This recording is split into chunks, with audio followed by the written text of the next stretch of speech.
authors. I hope you're all keeping well in whatever part of the world you reside and listen to the podcast in. Today's interview is with Maggie Walters, and we chat what motivated Maggie to write Split and share her story, a very intimate look at living with multiple personality disorder, MPD. How she approached writing about such a personal and complex experience, balancing being open about her struggles and crafting a narrative that would also educate readers about the realities of this condition, feedback she's received from readers who may be dealing with similar experiences, how sharing her story has impacted her own healing journey, and much more.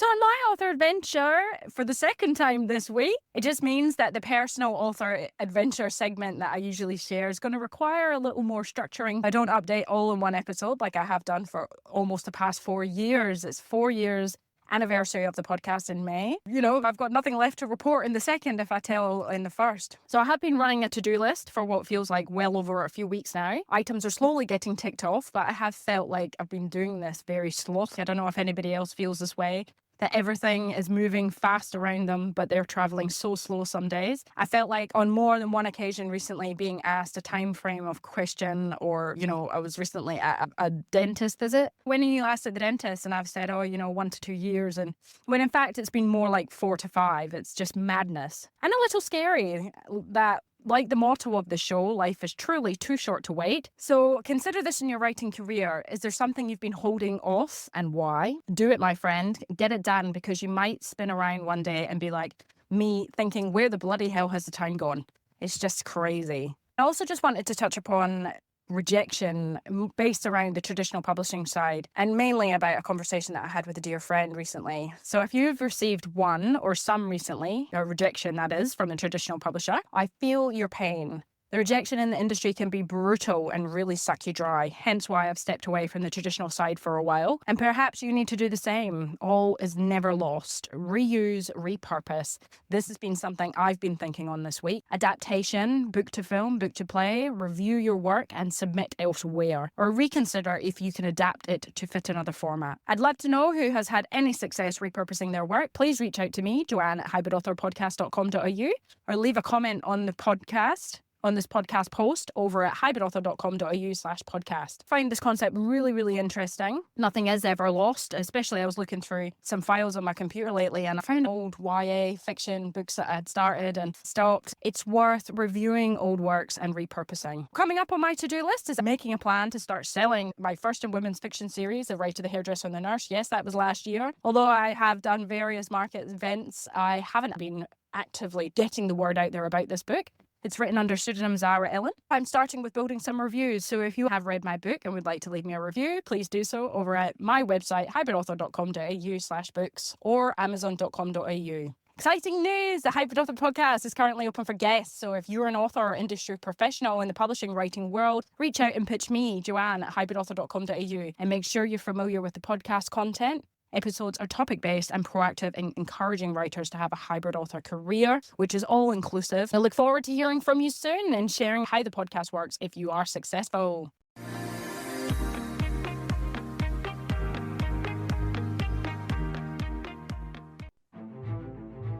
Thorn Creative, where beautiful websites for authors are brought to life. No matter what stage you're at with your writing, your stories deserve a dedicated space to shine. Whether you're just starting out or have a bookshelf full of bestsellers, your website is the hub of your author business, binding everything you and your books offer together. Thorn Creative can nurture all aspects of redesigning your old site or start afresh from the initial design. They can provide ongoing hosting and maintenance to marketing your books online, saving you time, money and stress trying to wrangle your site yourself. An author website built by Thorn Creative can easily direct readers to your favorite retailers, your publisher, or simply set you up to sell to them direct. The options are endless. Thorn Creative have worked with many authors across all genres and know what goes into good, functional working author websites to sell books. Head on over to thorncreative.com.au/websites for authors to read author and publisher testimonials and to see what they offer and some of the sites they've created.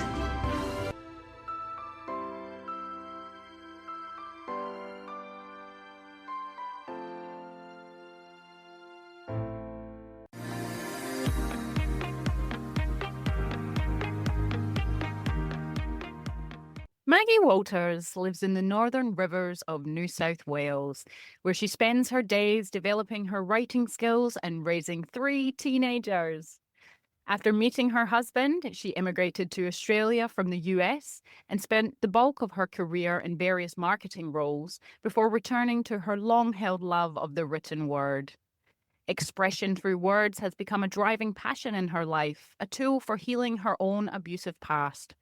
Maggie is an active member of Byron Writers Festival and a member of several writing groups that meet regularly and continue to nurture her craft. As a trauma survivor, she shares her courageous commitment to wholeness while confronting stereotypes surrounding multiple personality disorder, also known as dissociative identity disorder. She educates and encourages others to break down the barriers and stigma around mental health. Welcome to the Hybrid Author Podcast, Maggie. Thanks for having me, Joe. I really appreciate it. We're really honored and thrilled to have you. Thank you for joining us. It's such a powerful bio. And it's obvious you've got a passion for writing in there. How did that start, and how has your author adventure progressed to the writer you are now? I have always, jumping in the deep end, between me and my alters, there's always been a long held love of writing, just in my whole way of being. And early on in life, it was very, very important to just write and express. And I'd write lots of poetry, and it just thoughts and things would come out, and did lots of stuff in school. It was when I started seeing my second therapist that they really encouraged me to express myself in a journal style. And I think that's when the floodgates really, really opened, and I started looking at my own internal way of expressing things. So having that whole writing journaling was cathartic, and it helped me get through a lot of stuff.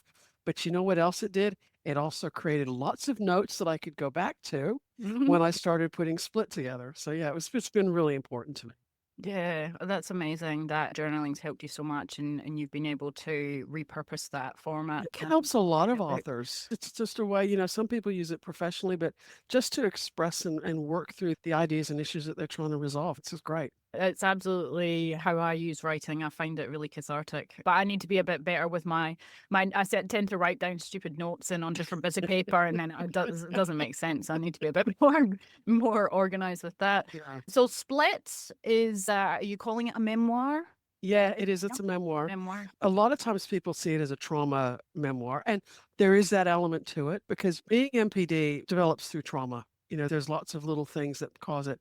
So there is that trauma element to it. But I really see it as a memoir that's a lot more about hope, about changing the narrative and understanding that there's lots of people with really complex mental health challenges out there in the world who struggle day to day, and we live in secrecy. So for me, writing Split was really important to voice that.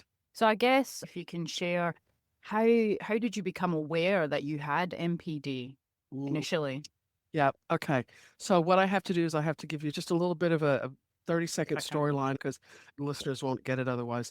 When you develop alters, the primary personality, who is me, I kind of went away to the back of my brain, and other literal people came out and they lived my life for me. And so I was not around basically from the ages of 3. My family immigrated from the UK when I was 3 years old. And that was about the time I disappeared until my young adult life when I met my Australian partner and moved to Australia when I came back. And that whole period of time was when the abuse happened and when I developed all these alters that came out and, caused us to be who we are. We're split. Yeah, and take it through therapy. You learn a bit more about. So, do you want me just to start with the second question, which actually goes on about provide an intimate look at living with multiple personality disorder? Yeah, let's try that. Sure. So, in Split, your memoir, you provide an intimate look at living with multiple personality disorder, which is MPD. Yeah. Can you share how you first came about knowing that you had that? Was it through therapy or? Yeah, I and my alters, we didn't know that we were MPD. It's something that gets really easily hidden away. So when we were in our young adult life, I had a lot of relationship issues. Anger management just didn't work very well. I had a very kind boss who said, here's a name and a phone number. You need some help. Nice Look back on way. that now. In a very nice way. And I can look back now and see that they were trying to be really helpful. So I went off and I saw someone, and didn't realize, had no idea. We started talking about the stress of trying to relate to my family and all the things that went along with that. As I started trusting him more, it just started coming out. That I had a dream at one point where I felt this child attached to my leg and I couldn't get rid of them. And so that's when we really started just uncovering the MPD. What I didn't know at that point in time, too, was that my therapist at that point, he actually was an expert on MPD. Wow. So he picked up on the signs and was able to help really unravel quite a few things that made it really clear. And that's when a lot of the journal writing started. That's when he was saying, write stuff. I would let my alters write, and they would, try to process some of their stuff and what was going on for them as well. Yeah.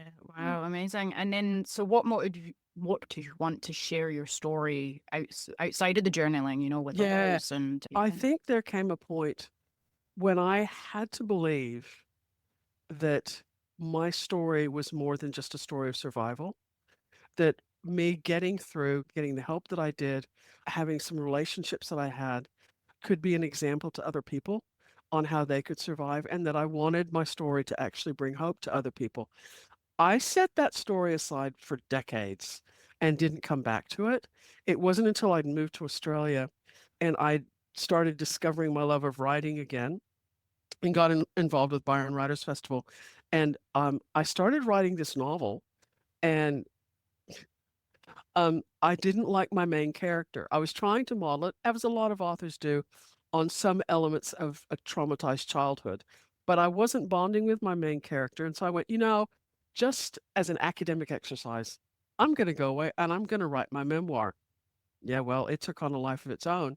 And, it ended up, an early version got longlisted for the 2022 Rochelle, which was fabulous. So that really gave me the impetus. And I've gotten some great mentoring. Lee Kaufman, Al Close have been great mentors for me and really helped me pull it together. I remember when I had my first draft ready to go, every first time author goes through this. You think you've got your first draft together and you go, this is practically perfect in every way. You send it off. And so Lee was my mentor, and I adore Lee. I still do occasional courses with her and stuff. And I consider her a very dear friend. And she ripped it to shreds. The thing is, it was written in a very kaleidoscope way, because I thought, this is my divergent brain trying to communicate in my own way as to what made sense. And it was bits and pieces all over the place, didn't make any sense. And she just basically said, you've got some really good ideas here, but you need to put a linear thread together through the whole story. And so I went back and did a massive rewrite and even renamed it, because it wasn't called Split at that point in time. And here we are today. We've got the final product. Took about 5 edits, major, massive edits to get through it, but I'm really happy with what it is today. It's amazing. I haven't made it quite all the way through yet, but I've started reading it, and it absolutely just hooks you in, because I mean it's very unique, isn't it? MPD. Yeah. It's not really talked about a lot, and there's some media formats out there. There's a couple of movies and things like that, but it's all sensationalized. Yeah. It's not real, and I think that's probably one of the things that I wanted to get across, was that it's not what the movies like to portray. It's not like When Rabbit Howls or this, the 3 Faces of Eve. Nobody would know that I was multiple. No. Because I'm high functioning and I'm no longer in an abusive situation. It actually stays quiet in my head, except that I've got all these girls that talk to me all the time and give me their opinion on life. It was funny. I was doing a library talk. In fact, I was with Anna Featherstone. Shout out to Anna. I love you, Anna. Love you. And how can you not love Anna Featherstone? She's amazing. She's gorgeous. And one of the guys in the audience that was at Port Macquarie Library asked if I would ever get a movie made. And I was like, yeah, no, I'm not really interested in that. And he said, what about a musical? And I just went, I got really quiet. And then I went, I could see it in my head. There's a main character going through life, and in the background, you've got this chorus of people doing all these different things behind them. It would be hysterical. And that's probably one of the really things that's really important to me about this story is, yes, there's trauma, but the other side of that, it's about the healing and it's about the growth journey. and about how there is always hope. There's always a way to move forward. And so the first 50 pages or so is full of pretty intense trauma, but the rest of it is about how I and my alters explore how we can live a healthy life. It was really important to me to be that vulnerable because that lets someone see inside my head. If you've read the first few pages, then you understand that there is one particular chapter called Working Girl, where that's actually 7 different alters actually wrote that chapter. That's You know, incredible. it was a very intense, emotional, cathartic experience. Mm. And obviously it's been edited back, but it was still their voices telling their stories the way they wanted it to be heard. And I hope that inspires people. So how do you do that? How does that? Do you? And I read in your work as well. Is it like you said, you step aside to let that voice come through Yeah. to tell their story? It's so I'm, and every author I think would probably be very jealous of this. I actually have an alter called Writer. They're So no writer's block for you. no. In fact, sometimes it's like, The would you NAI just shut block. up and leave me alone? But their whole purpose of existence is to get us to write. So I realized it was when I was going back and I was putting this linear story together, and I looked inside in my head and I went, okay, who wants to participate in this? Because if it's going to be a linear story, it's got to be accurate and it's got to represent them, doesn't it? And so there was 7 of them put their hand up and said, yeah, we want to be a part of this. Some of them are very small and a couple of them are teenagers. So they're different ages and ranges. What I did is I changed my environment completely. I took my computer, went outside and sat on the patio. And I basically just went, okay, my hands are your hands. And Ryder took over and conversed with them and they discussed. And I basically disappeared, which is, I know for a neurotypical brain, it's really hard to do. It's mind blowing. It's mind blowing, but it's super interesting. It's, you know, I'm definitely interested in and I love what you're doing because yeah, it's sharing that with others, and like you said, people who are probably maybe just quietly unaware or living with this as well. You're going to give voice to so many people. My only contact with it is as I said, through movies, which are the Hollywood, the Americans. So the movie Split. I Scottish haven't actor. actually watched it. Yeah, I love it for what it is because it's different, but it's just sharing a serial killer person that's kidnapping girls, and they've got to try and get out of the situation through the altars. yeah. Because there's obviously some okay ones, but there's some really not nice ones. So it's Yeah. it's more of a thriller cat chase mouse thing. Yeah. And then the other one, which is obviously quite famous, is the TV series, the 50 States of Tara from many years back. Yeah. And I love that, but it doesn't show. So it shows the family living with the mother and the altars, but I don't think it delves into why she has MPD. Your story is showing like it's something that you're not born with. It's something that comes from trauma. Yeah, that's exactly right. George Blair West, who wrote the foreword for my book, he states very clearly, and he is a nationally known trauma and dissociative specialist. And he basically says it's not a mental illness. It's a creative coping mechanism. Yeah, right. When you boil it down, that's what it is. It's really interesting you mentioned that movie Split, because my 3 kids, they're 17, 19, and 21.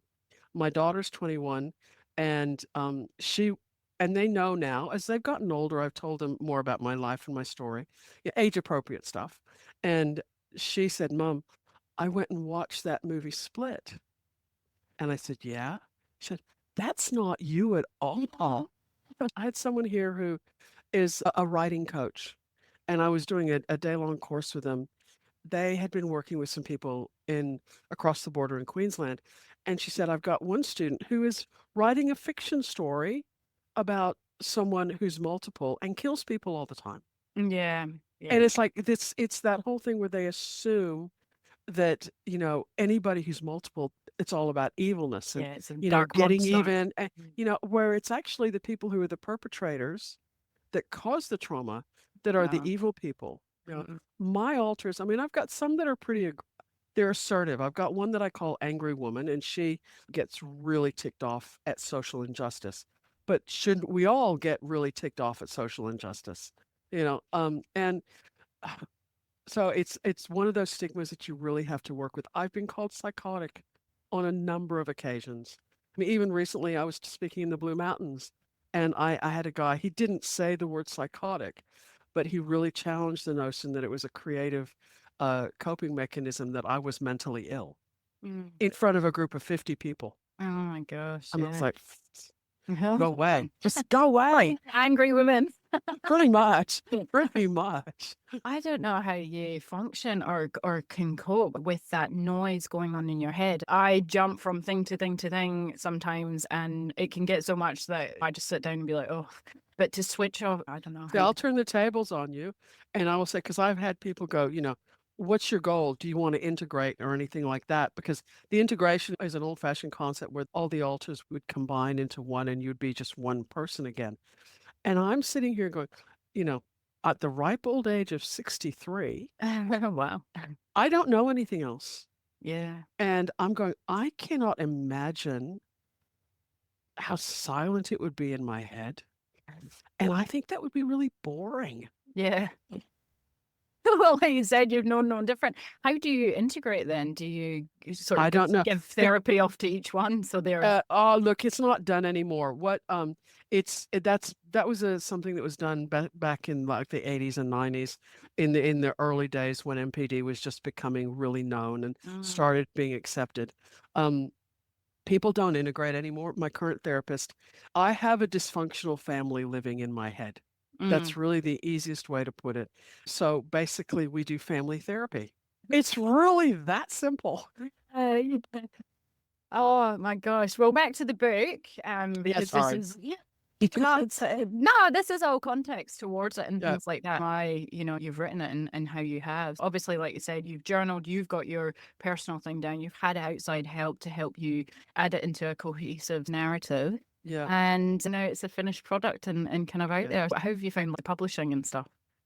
As an indie author, it's been fascinating. I love being in control. I don't know if you've seen the cover of my book. It's a stunning cover. I chose that, and I chose the designer, and she's an award-winning designer who designed it for me. And when you've got people like Anna Featherstone in your corner, and like Ally is Yeah. also a really good resource, it makes it easier, but it's really hard.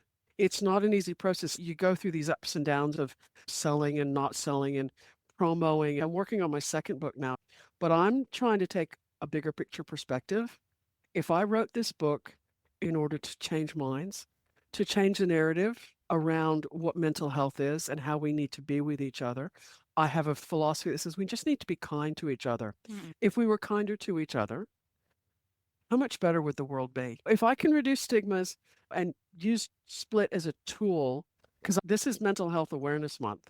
I'm getting out to lots of libraries and doing lots of talks. And I hope I sell a couple of books. But at the same time, if I can have some great conversations with people about how we live in this world with people who struggle, especially with complex mental health challenges, then that's satisfying for me, and that's what's really most important. I have quickly had to get over being so exposed with my life. It used to be that only a few people knew I was MPD. Guess what? That's not the same anymore. And I find that people, once they realize that I'm not fragile and I'm actually happy for them to ask me hard questions, it makes it a lot easier. And I think that helps to change their perspective. Yeah, it's really, really powerful what you're doing. How has the feedback been from going out there and putting yourself out in your story? Have you had people with similar experiences reach out? Yes, I have. And it's great. I've had some online, and I don't know what it's like overseas, but regional Australia, getting the best help you can as far as mental health and therapists is next to impossible. Some people have been really frustrated. But I went to a talk in the Blue Mountains. I was so happy when I left that talk. There's 3 things that are required to develop MPD. This is MPD 101 for you. So the first is it usually happens to a child because a child's brain is very plastic and malleable and can be a lot more creative in many, many ways about dealing with trauma. The second is called betrayal trauma, and that means the abuse would have happened from someone who's very close to that person. normally parents, but can also be siblings. It could also be very just close family members. And the third is an inability to actually get out of those circumstances, whether it's perceived or actual. The child feels like there's no escape for them. So, ergo, they disappear and alters come out. I was up in the Blue Mountains doing this talk, and we always have a Q&A time at the end. And this woman, she stood up and she said, when you were talking earlier and you talked about what it requires to develop MPD, you forgot the third point. And I had forgotten to talk about how a person couldn't escape. And she said, you couldn't escape. She said, and the reason I can say that, is because I have DID, which of course is MPD. Yeah. It was just in front of a group of 50 people. And she was so brave. And we talked afterwards and she was like, are you getting the help that you need? Thank you for coming. You keep trying. And so it's when I meet people like that who are actually willing to stand up and own who they are, it makes my heart so happy. Yeah. Ironically, at the same talk, I was signing books at the end, and this woman leaned over the table as I was signing her book, and she said, by the way, I haven't come out of the closet yet. And I was like, you know what? Just telling me. It was a huge, huge step for her. And I said, you take it in the safe way that you can for yourself, and that's okay. Yes, I'd like to sell books, but when I get approached by people like that, or I know that my book is helping others, I've had a couple of psychologists who started to reach out and want to read the book to help them with their own clients. That's the beauty of this thing. And it makes that dream that my alters and I had when we were younger, it's that dream of sharing that our life could help someone else. It's actually starting to happen. I know. And that makes me really happy. It's amazing. It is amazing. I used to always wonder and think, I'd really like to help people. And I feel like saying small mind, but is always thought helping people is the physical thing. You go and you help with the housework, or you help them do something. And I think the penny dropped a few years ago that writing is a powerful way to help somebody by sharing story. And it's amazing. So I'm excited that's happening for you. How special that is for people to come forward. It's such a personal thing, isn't it? Absolutely. What advice would you give to others who are maybe acknowledging their feelings of past traumas, dealing with MPD? Why has it changed from MPD to DID? Do you know why they've... So back in 1994, the name changed. So we'll deal with that first. It was interesting. I was doing a library talk yesterday, and I have never understood the importance of why it needed to change from MPD to DID.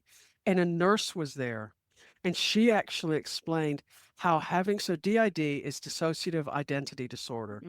And for her as a medico to go, this person has dissociative issues, helps her put it in the medical linguistics that works for her in their treatment. And she was working in triage and stuff like that. So that's really important.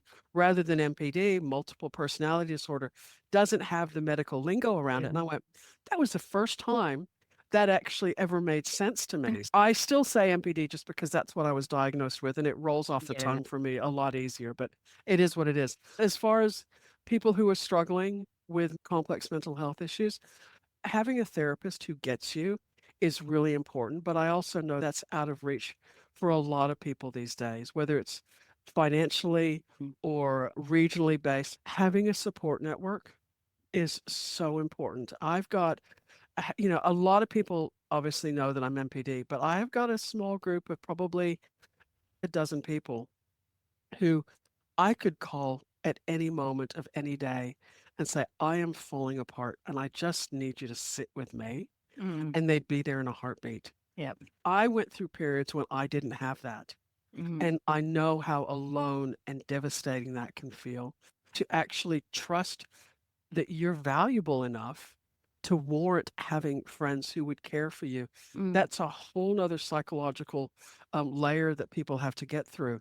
And so, finding those few friends, even if it's just one person who, when you're feeling like absolute crud, will sit next to you or have a cup of coffee with you. And even if they're talking just about their lives, it's grounding.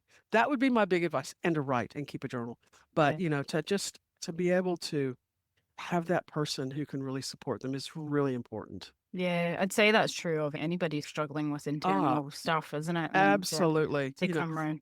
What advice would you give to people who want to navigate their own emotions whilst maybe writing a book? Yeah, sharing their story in the book format. Have you got any advice for aspiring authors who have big topics to write about? Journaling is like, I mean, I've got constant notebooks that I keep with Mhm. me, and it's just writing those random thoughts down. I think processing through writing. A good example for me is the current book that I'm working on. We've got 3 adopted kids from the Philippines, and I'm using that adoption process to wrestle with the whole idea of generational motherhood. And how is it that my mother abused me, but I haven't passed that on to my kids? Was she abused? And it's creating a lot of stuff in me that I'm having to wrestle with. So I write that stuff down separately from what I'm writing about the book. The other side of that is my therapist is he always worries about me when I'm not writing. And I Right. think it's such a cathartic experience Yeah, I for agree. us as writers that we get it. And it's not even when I do my initial writes, I always do them with a pen and paper, because while it's great to put stuff into Scrivener and you can start seeing your chapters come together, the whole visceral nature of putting pen to paper and Mm. getting those heart pains out on the page puts them aside, and you can go, I can deal with that now, rather than it fogging up on the computer screen and going, I can't get anywhere with it. Yeah, I agree. There's some sort of block as well. I don't know if it's because there's more things tied to your computer that might take your Yeah, your attention. yeah, But just absolutely. the pen and pad, I've never sat and just stared at it. It's always, I think you can free flow a bit better with the writing as Yeah, well. Just yeah, absolutely. so what's the next book you're working on? Is it similar style or Well, something it's completely just that different? whole, yeah, this is going to probably be my last memoir. So once that one gets done, I actually want to go back to my novel. This is another beauty of being indie published. I can set my own deadlines as to when I want to get this book out there. So I'm tentatively calling it Fractured Motherhood to go out middle of next year. Knock wood. I've got my developmental editor lined up now, hoping to get first draft to them by the end of the year.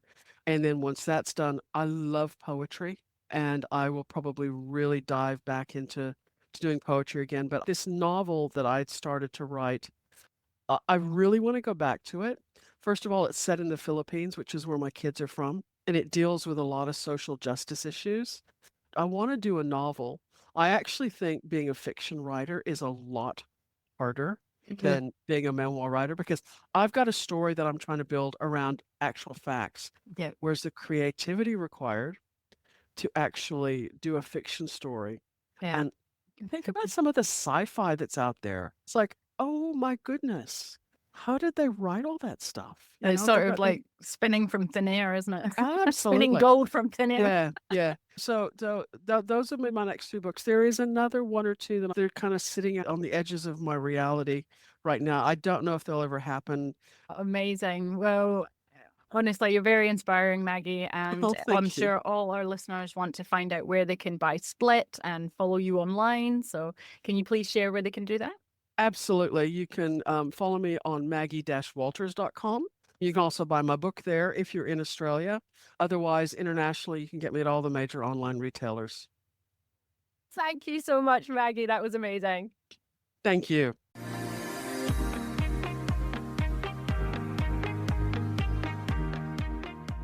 There you have it, folks. The truly awe-inspiring Maggie Walters. Maggie's books are fantastic, so I highly recommend you go out and read it, buy it. She is an amazing writer. Next time on the Hybrid Author Podcast, we have A.M. Jackson on balancing romance and suspense. A.M. Jackson is a romantic suspense writer who grew from tropical Queensland's small-town wild child to become a pharmacist in Brisbane before attaining a PhD in business from the University of Western Australia.